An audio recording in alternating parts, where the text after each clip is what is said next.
1. I'm currently reading through all my old diaries, ages 11 to 22, and came across the night in question. It was in the middle of an entry. For a second I didn't even know I was reading the same event that touched me so deeply. For context, when I was 12, my mom couldn't find a sitter for a late-night meeting, so I had to go with her along with my younger brother, B, and a friend, Mac. We had to keep ourselves entertained, somehow, in a church at night. Naturally, there was a cemetery in the back we had to fool around in. My entry reads, Me, Mac, and B went into the cemetery in the dark. I screamed and hid behind a gravestone to scare B. Then B taught us a ritual that brings the spirits out. You stand on a gravestone and say, May raise 10 times. I stood on about 6 stones at different times and did it.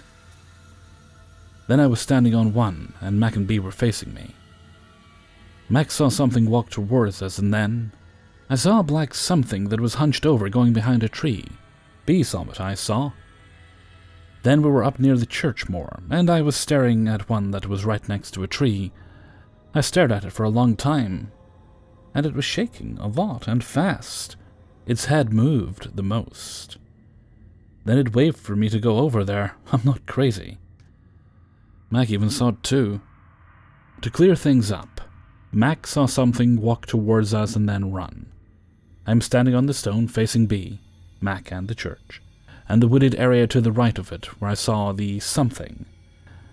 Mac said she saw a tall robed person standing behind a stone in the back of the cemetery. While she was trying to make out what she was seeing, it appeared a few rows closer. She screams and pulls me off the grave. Falling on my stomach, I look up to see her and B running towards the church's spotlights, so I followed. I was computing what I thought was a hunched, robed person walking behind a tree within the woods next to the church. At the same time, they were absorbed in the figure behind me. Our descriptions of the two different things we saw were oddly similar, though theirs sounded tall, around 7 feet, and mine was short, around 5 feet. I was also to a point that I completely forgot about the part where we stood under the light and stared at one of them next to a tree. All 3 of us stood there in silence for at least 5 minutes. I remember watching its head rotating around the shoulders like a pinwheel, so fast it was blurry. Following this experience, I don't recall feeling anything about it. Even my diary entry quickly moves on to another topic. It wasn't until a couple years later when I experienced a similar entity in a cemetery, while using a Ouija board with a friend. I felt a dreadful familiar feeling, one that made me recall the night at the church. On the outside, my skin felt sweaty like I suddenly got the flu, but on the inside, I am a dark hollow carcass, bound to the savageries of the universe. Anyway, I just wanted to share this experience, especially since I found this old diary entry. 2. Please be aware that the following story, while containing no direct depictions of animal cruelty, does contain a singular reference.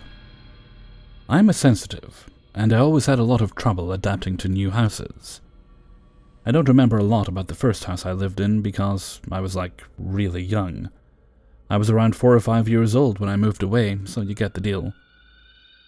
I didn't really have any bad experiences with that house, but there was something that really clung to me that I remember clearly even today. I wake up in the middle of the night and there would be many, many really small dots of colorful lights fluctuating around the bed and going about in a circular motion. I remember moving my hands around and trying to catch them, and even trying to grab them from behind the bed once. I remember there was a night my mom woke up and found me playing around with nothing, and I tried to show her the dots flying around my hand, but she couldn't see anything. It probably sounds like bullshit, but I remember all these images really vividly, even after almost 13 years. It was probably the only house I felt safe in. The second house I lived in, my room was connected to what used to be kind of like a closet, but we turned it into a storage room because there was no need for it. This room was always dark, even during the day, and it simply turned pitch black at night. You could barely even see anything there inside. I don't remember a lot about it, just that I couldn't sleep in my room for a really long time because I was too afraid to do so. When the lights were turned off, I always felt like there was something staring at me the whole time, and the feeling didn't completely go away even when we turned the lights on. This room gave me chills for around 7 years, basically my whole childhood, as I was 11 or 12 years old when I left.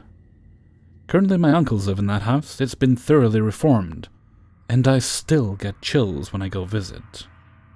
When I moved away to my third house, I was going through a really hard phase. My family had a lot of internal problems. I was being bullied at school, so I wasn't emotionally stable, which probably led to stronger experiences. When I moved in there, everything felt really weird and heavy.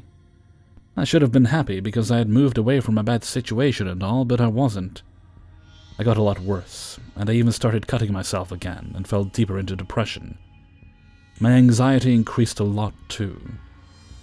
I know some of it was psychological because there was a lot going on at that time, but I also know there was something wrong with that house. I lived in there for exactly 2.5 years, and it was a really rough time. I absolutely hated to be left alone there, even more so at night, because something weird always happened. There were times my mom would get home and find me shaking in the living room holding a knife.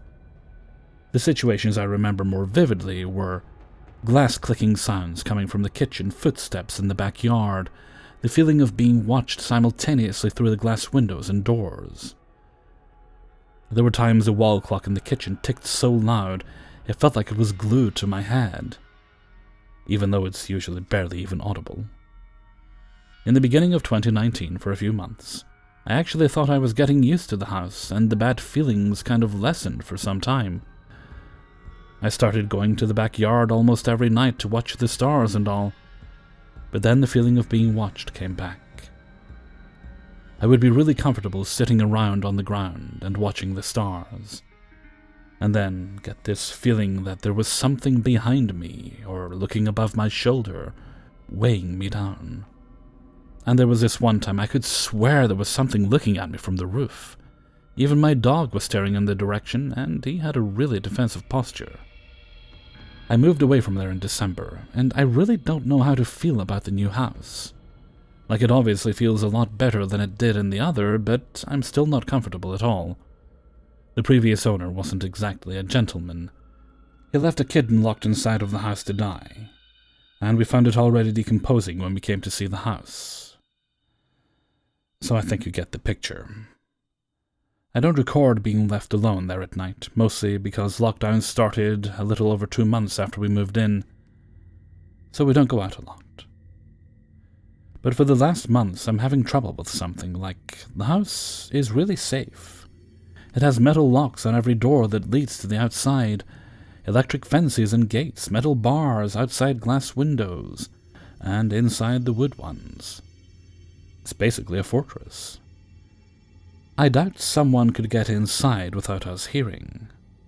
But sometimes I see figures outside the windows, and I get this feeling like someone is watching me through the windows, just like I had in the other house.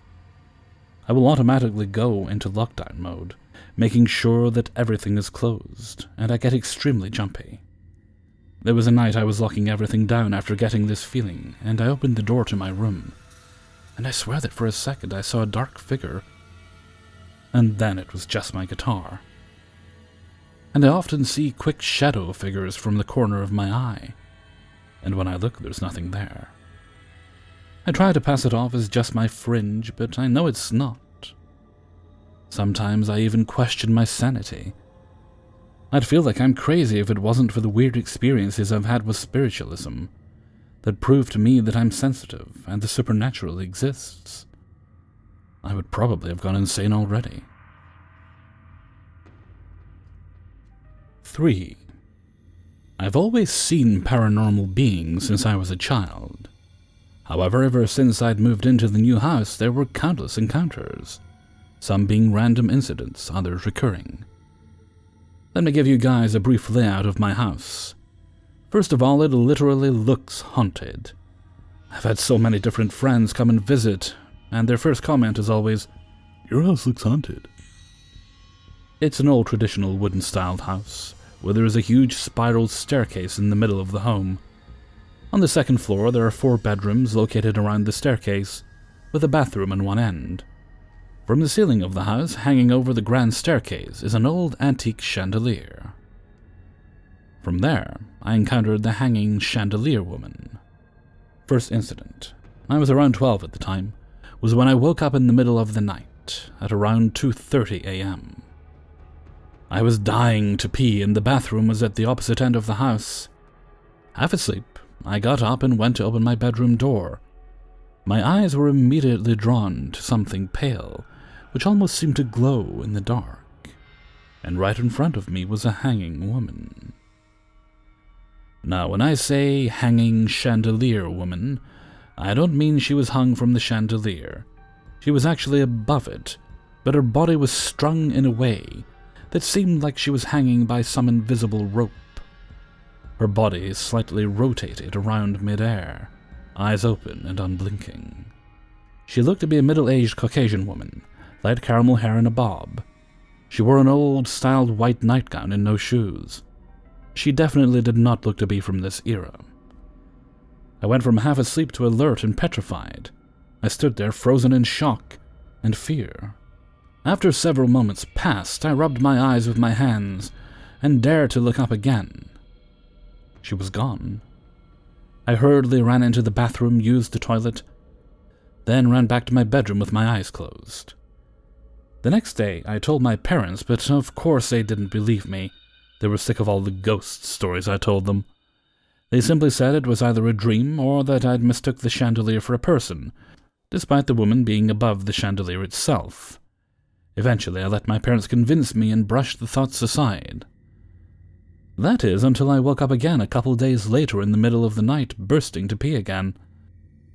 The memory of the woman immediately flooded my thoughts, and I stood behind my bedroom door, inwardly trying to convince myself that it was all a lie, and that I'd imagined it.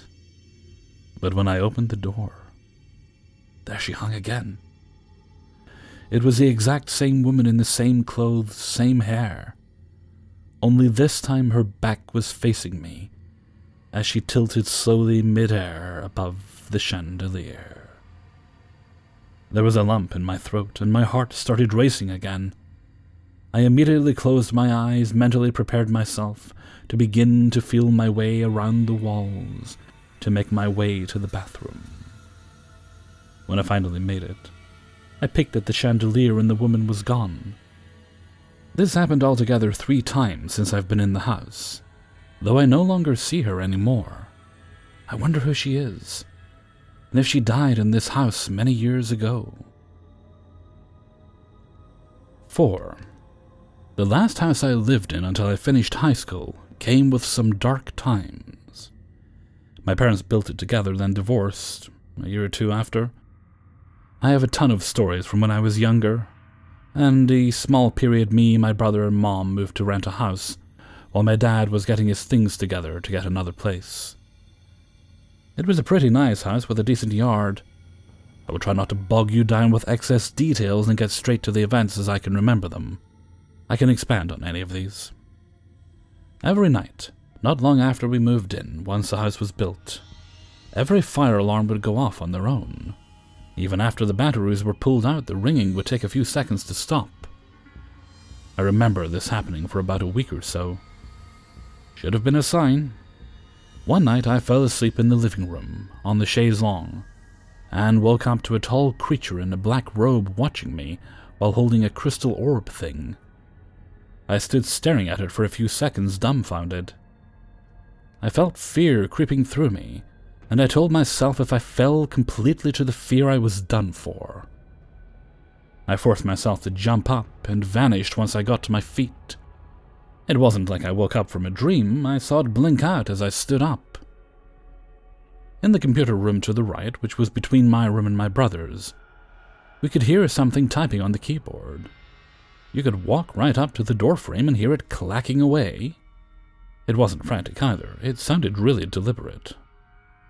My aunt, who doesn't believe in any of this stuff, was sitting in the living room and heard something growling at her from the hallway on the side of the house. Mine and my brother's rooms were on. She said she felt actual dread and had to leave out of fear. During the day, sitting in the living room, you could hear footsteps in the attic. Me and 3 or 4 family members were just dumbfounded listening to something walk across the attic, then sprint back to the other side. This happened multiple times. Shadows. You would always see darkness that was way darker than the rest of the house. Friends have seen shadows standing by windows while looking from the outside in. Walking through the house at night, and sometimes during the day, you would have the strongest feeling of something malicious standing right behind you. One night my brother was grabbing food and heating it up in the microwave, which was in the corner, so his back was to the entire kitchen, which had an open archway right into the living room. He said every sound stopped and he could feel like a blackness start to swallow the entire kitchen. Right when he actually saw things around him get dimmer, he didn't immediately turn around. He darted out of there and felt it retreat.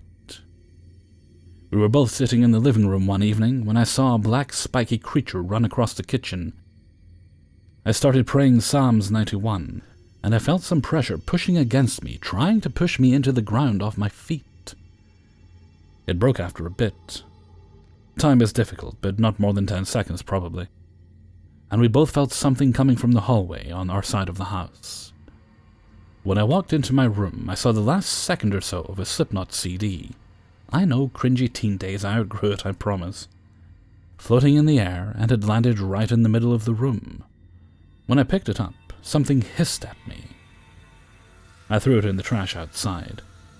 It was a CD that had some crazy pentagram thing on it. After I moved out, my brother kept having experiences. One notable thing was he moved into my old room and had the door closed one night. He was alone. He saw something trying to open his door handle slowly. He kept it locked after all our experiences. Thinking someone might be in the house, he slipped out of the window after grabbing his pistol. We also kept a bit of firearms. We've always enjoyed guns. He called the police outside and never saw anyone come out of the front of the house. He was positioned to see the backyard, so someone leaving would have probably been noticed even though it was dark. Police cleared the house. My mom's walk-in closets looked raided, but zero was missing despite all the nice stuff we had. 5. My family and I lived at a large property called Gladstone Villa, in the former mining town of Bargoed, in the Caerphilly County Borough of South Wales Valleys in the UK. From 1969 to 1978, we experienced activity that simply defied rational explanation, such as lights going off and on. We witnessed electrical cables being pulled, and my grandfather Bill claimed to have a glass bottle thrown at him as he entered the main bedroom, missing him by inches. I didn't personally see this myself, but I still recall the time he came from there with a broken bottle in his hands and he told us what happened. There was the occasional sighting, but this was very rare indeed. So rare that in all of the 9 years I was there I never once saw it, but I did hear it many times in the bedroom. It's still worth mentioning that my mother, Caroline, saw it on at least 2 occasions. There were also regular footsteps heard in the main bedroom every evening.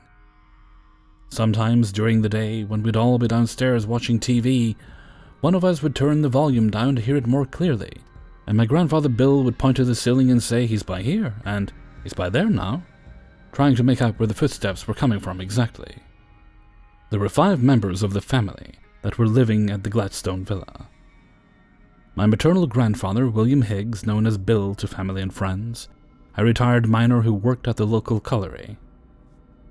He was a short, bald man who liked nothing more than to listen to his country and western LPs, Johnny Cash and Glenn Campbell and so on. He also liked westerns on TV that starred John Wayne or Clint Eastwood. My maternal grandmother was Rita Higgs. She was a short woman who was a housewife. She was completely teetotal but liked to smoke. She also liked collecting garden gnomes and liked watching soap operas on TV. My mother, Caroline Dexter, met my father at the local bakehouse in Baldwin Street. She was day shift regularly, and my father worked the night shift. He would stay behind to make her a cup of tea and chat. They dated for 3 years before they got married on Monday, the 1st of April 1968. The Beatles were number 1 with Lady Madonna. Very apt. They did not get a place of their own, but they decided to live with my grandparents at Gladstone Villa, which was in Cardiff Road. I was born on the 24th of August 1969, when everyone was listening to the latest number 1 in the charts, Honky Tonk Woman by the Rolling Stones. It was soon after that my mother said the strange things started to happen. I was just a baby when she said it all started off rather quietly, like small tapping here and there, but nothing too noticeable. But in time, the activity gradually increased. One time my mother said the family heard a noise like someone jumping down from the attic and onto the landing. Naturally, thinking that someone was trying to break in, they went to see what was going on. When they got there, they found nobody there, but the hatch to the attic was open. Whatever it was eventually occupied itself in the main bedroom, which incidentally was my grandparents' room. It soon made its presence felt by walking around the bedroom, and the sounds of dragging could be heard. One day my mother went upstairs to that bedroom to get my father up for work, so he could get ready for his night shift. When she got up there, she was confronted by the sight of the ironing board placed on my father's torso as he slept. When he awoke, he was astonished to find the situation he was in. He suspected my grandfather Bill was playing pranks, but in time, he knew my grandfather was not responsible for it, and he told his work friends what was going on there, and it got around town that Gladstone Villa was haunted. My parents separated in 1972, and my father left Gladstone Villa. But it wasn't because of what was going on at Gladstone Villa, it was just a breakdown of the marriage. They finally divorced on the 25th of April 1975. The British band the Bay City Rollers were number 1 in the charts with Bye Bye Baby. Again, very apt. It would have been amusing but for the fact what was going on. I was barely 2 years old, so I have no memory of my father living at Gladstone Villa. But he would come to see me every Saturday to take me to my paternal grandparents and to the local cinema. Great times, even though the paranormal activity still continued. As I got older, I too witnessed the activity for myself. I actually saw the poltergeist activity for myself. I saw the electrical cables being pulled by unseen forces. I saw the lights going off and on, and when my grandfather Bill would play records on a Sunday as the family did the dinner, it would turn the music off. It took exception to the British band Slade and any religious TV shows my grandmother Rita would watch. The local police were also involved. I remember them popping their heads into the attic, hesitating and not going in, but they suggested it was my father playing a prank on the family. A family friend, Mrs. Ivy France. She was more of a friend of my grandmother Rita. She was very skeptical when my grandmother told her that Gladstone Villa was haunted. I can still remember Ivy going into the main bedroom, looking around and saying it was vibrations from the traffic outside causing it. But she was soon to change her mind when she experienced it for herself. It was then she suggested the local press and a medium. The medium was John Matthews, and when he came to Gladstone Villa, he started by asking the family questions. He then began by challenging the spirit to perform by knocking on the ceiling, and sure enough it responded by knocking back at him. At some point John went into a trance to try and make contact with it, but he failed to get a name. He later confirmed the obvious, that there was indeed a presence there, and it was an earthbound spirit, and that it has unfinished business. A priest by the name of Graham Jones was called to Gladstone Villa. He blessed the property, and after a few prayers, he duly left. And it was quiet for a few short months after that, no incidents. But it did return, and with a vengeance, and this time it decided to show itself. One evening my grandfather Bill, my mother Caroline, and I were watching television. My grandmother Rita was reading a book when all of a sudden my mother just so happened to look to her left, and she saw a full solid figure of a monk standing by the doorway. We did not see this, as we were otherwise occupied, but she later described it in detail as a monk in a typical brown habit, complete with hood over the head so she didn't see the face. It sounded very much like a 16th century Benedictine monk. Fred Davis was an old friend of my grandfather Bill. They worked together at the local colliery, and he would visit most evenings. Fred was a slim man who would wear a flat cap and glasses, and smoked homemade cigarettes that hung from his lips when he spoke. He would sit in his favorite chair by the open fire and talk to the family and watch TV with us. One day, Fred was with us in his usual place by the open fire. I was quietly playing with my toys by the sideboard. It was quiet when all of a sudden there was one very loud bang. It was so loud that Fred ducked his head, and I ran to my mother for comfort. When it was quiet, we all went upstairs. My grandfather Bill would always be the first, and I would be the last. When we go to that bedroom, we find nothing that could account for that noise. Fred later told us that he ducked as he thought it was going to come through the ceiling. Fred told us of another experience he had at Gladstone Villa. My grandfather Bill liked to look out the landing window that overlooked Cardiff Road and into Bargoed town centre. This time Fred joined him. He said he felt something brush past him. When he looked, there was nothing there. The most frightening experience I had was when I was alone in that particular bedroom. I made sure the light was on. It was very quiet. I was lying on the bed facing the window that overlooked Cardiff Road, when I suddenly felt something heavy pounce on the bottom of the bed. I heard the bed springs go just once, and I felt the bed bounce. I didn't look straight away, but when I did, there was nothing there. I went downstairs to tell my family, and we all went back up. We saw distinctive paw marks on the bed, like that of an animal. I later found out my grandfather Bill had a black Labrador dog called Tovey, who died before I was born. My grandfather Bill and my mother Caroline claimed to have heard a baby crying, but as I didn't hear that at the time, I took very little notice of what they said. The activity got so bad that my mother, grandmother, and I slept downstairs with the lights on. It was only my grandfather Bill who was supposedly brave enough to sleep there. It was then that he himself had yet another experience in there. He told us that he was lying on the bed when all of a sudden he couldn't move. He couldn't even shout out for us to help him. This could well have been sleep paralysis, but he said he heard something in the room with him. My grandmother Rita had her own experiences. One day she went upstairs into that room to get my grandfather up, when she saw the boiler door open wide by itself. She didn't stay there to see what it was, but she rushed out of that room. Another occasion, she said she had the sensation of something pulling from under her foot, like she had stepped on his gown. We had the ghost for so long that my grandmother Rita gave it a pet name. She called him Johnny, and my grandfather Bill would shout out that name to provoke a reaction. But nothing would happen. Ivy Francis' son Charles got to hear about what was going on at Gladstone Villa, and he came along with some friends, and with my family's permission, they went into the bedroom. It frightened one of his friends, and to this day, one of his friends still says it was a spooky place. My mother Caroline had an operation on her too, and ended up on crutches to support her. The local nurse would tend to her foot.